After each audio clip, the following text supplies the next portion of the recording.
আসসালামু আলাইকুম, বিসমিল্লাহির রহমানির রহিম। আশা করি সবাই ভালো আছেন। আলহামদুলিল্লাহ আমিও ভালো আছি। তো এই তো ঈদের আর কয়দিন আছে, অবশ্যই জানাবেন। রোজাটাও শেষ, যদিও মন একদমই ভালো লাগতেছে না, কারণ রোজা যখন শুরু হয় না তখন একটা আনন্দই কাজ করে। যদিও সামনে ঈদের একটা আনন্দ থাকে, তবুও একটু খারাপ লাগতেছে, আবার সে 1 বছর পরে রোজা আসবে। তো যাই হোক, এটা তো নিয়ম অনুসারে চলতেই থাকবে।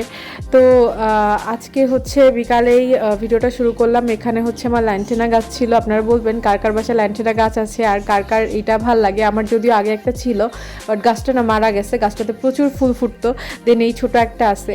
আর এখানে এই যে পোলাও পাতা গাছ ছিল, পোলাও পাতা গাছ কিন্তু অনেক সুন্দর পোলাওয়ের স্মেল, মানে পোলাও না রান্না করলেও মনে হয় কি যে একটা স্মেল বের হয়। আর স্মেলটা বেশি দুপুরের দিকে বের হয় এই গাছ থেকে, একদম চারপাশে পোলাওয়ের যে স্মেলটা সেটাই আর কি। তো এই গাছগুলো না আমার বাসায় অনেক আছে, তো ভাবছি একটু কেটে দিব। অনেকে আবার চাইছেও, তাদেরকেও একটু দেওয়া যায়, তো এর জন্যই কাটবো।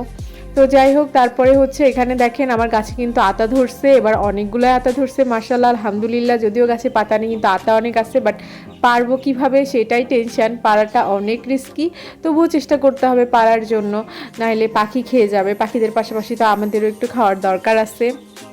তো তারপরে এই ইফতারির সময় হয়ে গেল। আজকে আর ইফতারিতে কিছু বানাই নাই। এখানে বিরিয়ানি ছিল, অর্থাৎ পোলাওয়ের, সাদা পোলাওয়ের যে বিরিয়ানিটা সেটাই আমি খাইলাম।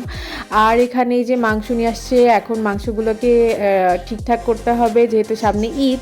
আজকে এই পর্যন্তই, সবাই ভালো থাকবেন, আল্লাহ হাফেজ।